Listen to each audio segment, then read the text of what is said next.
ọgwụ na-egote anya n'elu niile feri na ahụ efu dudu n'elu ọgwụ ndị mmadụ ndị niile dụkọdụ na shelf ọgwụ ndị mmadụ with their names body reading ite niile ifụrụ ife ahụda first video m na-agwa ụlọ malụkwu na kịta na akwa nweziri ebe o wepụtara ọ na-atọwa oke ite ọgwụ na ite ka nkụ okpojezie ya ebe ọ na-adọwa ibobo isi atụ inenekata isi atụ nenekata isi atụ nenekata isi atụ ịyasị ọgọdọ this guy kere ụmụ nwoke lata dị ofu ebe chịkọrọ ụmụ anị. Let me tell you one thing you don't know. Majority of people nwe ọgwụ ada ebe a n'obodo oyibo, not majority anyway, but almost the same. Let's say that about 60% of people nwe ọgwụ niile a ebe a n'obodo oyibo,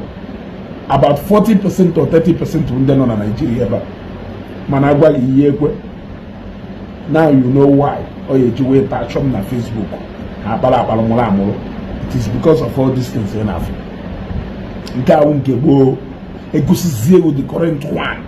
inegodo anya n'ime ebe ọ nọ ịya achọpụtagodo n'ite ma ọgwụ niile dị ebe emegoshie negodo ite ahụ ọ na-agbanye mmanya ifugodo na ite ahụ eletọgo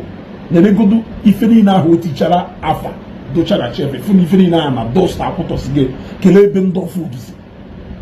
ndị a nwere ike wurugodo ndị 2 years 3 years ago ka ezi ebe ndị recent one dụ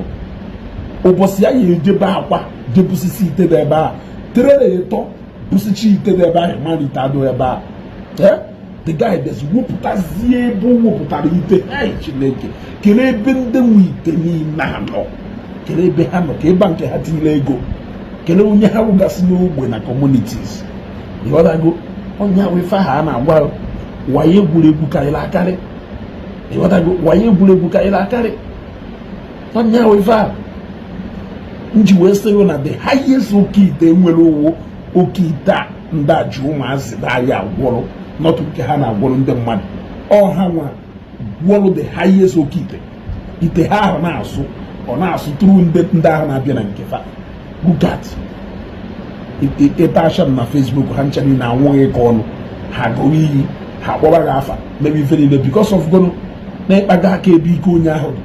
ịghọtago ịkpaga aka ebe ike onye ahụ dị keruzi ka ndị a na-ekwu okwu omenala bụzi eziokwu ya esi wee bịa gwa imirikiti ndị be anyị niile adọbala ọgwụ ebe a gwa ha this is not what we are preaching. I still insist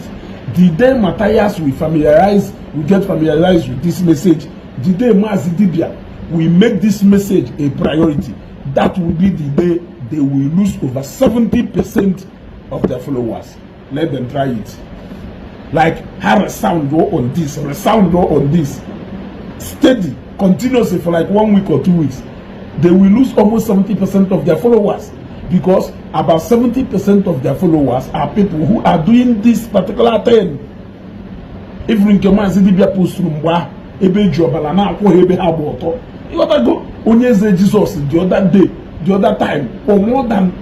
50 people have gbala ọtọ stack ọtọ na mmiri. Asada na asahocho. The other day more than 100 people were Jerry River Niger. Obosia na nke adachara enwere more than how many of them you see. Repeat one year again. Ife ya gbala n'ọdịnihu ya aka nkụ ndị ya waka dị ogiri welugodo maka ndị Yahoo boys ya na-eme onwe ego ọdụ broke asị na oteka ọkwa ọgwọrọ ọgwụ oke ite ọgwọrọ ka ndị mmadụ azụmụ n'ọnya nyere ya ego ahụ oriri gojielu rie ego ọnọkọtazi ọdụ broke ị na-ajụzi onwe ọgwụ ahụ ọgwọrọ n'ozugbo na-alụ ọrụ ọkwa the same kọmputa ahụ na fon ahụ o ji alụ ọrụ ka o ji alụ ọrụ ọgwụ emego spy and ọgwụ enyego ya ego ọ sọpozụrụ ịkpata mmiri enwere okọwachara ọfụma ọgwụ enyego ya ego ọ sọpozụrụ ịkpata in the next 15-20 years nya ka ọgwụ ji dọtarịa so for the greater number of years n'ụwa ya afụfụ ka ọ ga-atabazi unless na Chineke decided inye second chance. Go. So let us preach about this okite and this ụmụajọ ọgwụ ije na nke akwa o juru eju jee na nke ndị dibịa ndị ọzọ niile ije ma na eze agụ ije ma na Enugu Ezike kpagharịa ma na Asaba kpagharịa na nke a lot of ndị dibịa emakwa dibịa na-enwe na Anambra steeti na-agba oke ite jee ma na Nando jee ma na Ọkụzụ jee ma na Telava ya Nteje kpagharịa ebe niile ahụ oke ite juru na nke ndị dibịa niile a one ndị enwe oke ite niile aka nna ajụ akwa ya akpọ mkpu ya akpọ within the next 10 years ife enyere enye eselite ịghọtago onye kwata ọsọ ghara ibe aka dị oghere ya aka nkụ na-akpagharị he will increase. There will be increased number of crime because all those people ga na-akwụghalị ha ewekọrọ n'akara aka ha niile jee hụ ile ofu onye somewhere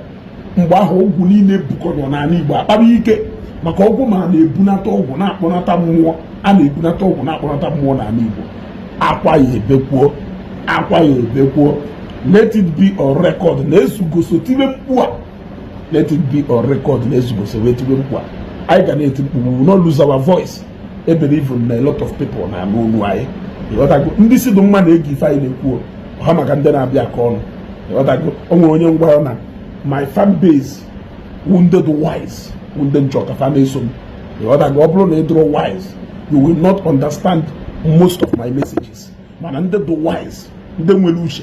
ndị nwere akọ na uche ga na-aghọta ife m na-ezi ozi m na-ezi ịghọtago daalụ.